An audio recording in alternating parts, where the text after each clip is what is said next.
No. We put something out earlier in the week about Tim being out for a couple of weeks just with a little bit of shin soreness. So Tommy and Clokey will probably share that load for the game, mostly. Boyd's last game in the ruck was pretty good. Is he going to have any role there? Or? Tommy Boyd? Yeah, Sorry, yeah. No, he will, right? Yeah. Yep. No, so obviously Sam alluded to the fact that, we're probably not making it up, but we've had to find a way, and Tom will be a really important player in there, definitely in this game and going forward. Yep. And speaking of Clokey, how's he feeling? I guess it's he hasn't had to wait long to come up against the old team. No, well, you'll have to ask him after the game how he felt. I imagine he's pretty nervous. He's been there a couple of times myself actually. Where you're coming up against your old team, and but he's determined to do well. And as I said the other day, there's a lot of areas of his game that we feel like will really benefit from, and I'm sure he'll put his best foot forward on Friday night. Do you think he will be targeted though tomorrow night? I'm not sure. By the opposition players or supporters? Well, both. Yeah, maybe. I mean, I'm sure that the supporters and players have still got a huge soft spot for Clokey. He's a decorated player at the Collingwood Football Club, premiership player, and I'm sure they all remember that. But once you hit the turf and it's us against them, I'm sure that they'll remind him and let him know that he's definitely playing for the opposition. But the respect will still be there, you feel? Oh, there'll be something there, It won't show out on Friday, but I'm sure deep down in, the Collingwood faithfuls' hearts that they've still got a big soft spot for him. Do you think he'll be off the leash a little bit, playing around the ball and in the ruck? I should know that, shouldn't I? We know that Travis covers a lot of ground, and he'll play in different areas in the forward line. As I said, he'll definitely pinch hit in the ruck at different times, and we'll manufacture ways to get him into the game if it's not working out for him. But I'm sure that it will tomorrow night. Luke, a lot's been said about how you might be a better side on paper with some names returning this year. What's been the biggest headache you've had this week at selection, trying to fit people into the side? It's a great question because all coaches and managers have a sense of loyalty and a pretty vivid memory of the recent past, and there's going to be one or two players miss out who played in last year's premiership side. So that's a difficult conversation to have. But we're focused on this year. We've picked our side based on what's transpired in the pre-season, and that's always the way it has to be, regardless of past performances. And so although it's a challenge for the match committee and also for the player or two that misses out, it's just the way it is. And that means that expectation on the 22 around how they gel and perform is there, and that competition for spots, as we've mentioned in the past, remains strong. Is Tory Dixon one of those players going to miss out? Tory's missed a bit too much of the pre-season, Ryan. He's a little bit behind. He'll play tomorrow against Collingwood at VFL level, and we anticipate that over the course of the next few weeks that he'll throw his name up for selection at AFL level. Josh Dunkley? Yeah, well, Josh is in that mix, so we'll release the team. We still haven't trained this morning, so we can't obviously declare the composition of our team until after we get through that. Hopefully everyone gets through healthy, and it remains as we've picked it this morning, but we'll see. The external view is probably the premiership came a little earlier than planned for this club. Just sort of... They never come too early. But is one of the challenges been to make sure your boys are really hungry and ready to go this year and not be possibly a bit complacent, a bit comfortable? Yeah, absolutely. It's always a challenge after you have any success that the drive and the appetite for not just hard work, but for what's actually required to be a successful outfit is always there. So we've spoken about different things at different times to stimulate each other, really, and time will tell whether or not we're in a good place with it, and we won't know until we get right into the season how we're prepared from a psychological point of view. But we feel we've built into this round one. We've got some momentum off the JLT3 game against the Gold Coast, so we feel like we're cherry ripe to play well tomorrow. And you've also got, from personal experience, you know what it takes.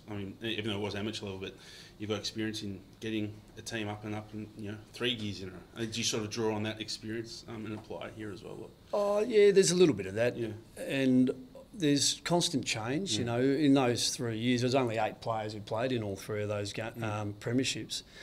I say only, though, they're magnificent young men and players. But, even, Friday there'll be, Bob will play and Matty Suckling will play, and there might be Travis will play, and, Stuart Cranberry's likely to play. There's 4 players who didn't play last year. So that's a fair amount of change when you consider the way we finished last year. So the way we play in the phases will probably subtly evolve again based on our personnel available. And that stimulates you as well. Well, this is the first time since the grand final you'll be in the coach's box, and I've got to ask this. This Dr. Seuss book, would you be taking it in with you tomorrow night? Oh, we had a bit of fun with that, he's a very, very wise left field rider, Dr. Seuss, but no, we won't be doing too much with Dr. Seuss on Friday night. Do you draw on anything? And I know you've used these motivational tricks before, obviously, as all coaches do, but is round one motivation enough, or do you do anything before this game yourself? I will find something there. Yeah, definitely, Sam. We'll do something, but I can't really tell you what it's going to be. And that freshness and the newness of an AFL season, as you mentioned, should be enough to fertilise your growth a little bit. But we still need to get to the point where we are right on top of our preparation and our intent right in that first minute. And I've got no doubt that the 22 players that are picked will get each other there, but we'll support that by different means. Do you feel for Bucks a little bit this week, given what's going on? You're trying to prepare for a round one fixture, and to have Jordan to go lie and then the media on the doorstep for a few days? Oh, it's one of those questions that if I answer it, I don't know what your sub-editor's going to do with the title. Well, that's my decision. Well, I don't think it is. History shows that it's not. You guys write great articles. You're talented journalists, but your sub-editors muck it up. So I'm not going to answer it. I've got a lot of respect and time for Nathan. I worked with him in that 2010 year. He coached that forward line brilliantly when the Pies won the flag that year.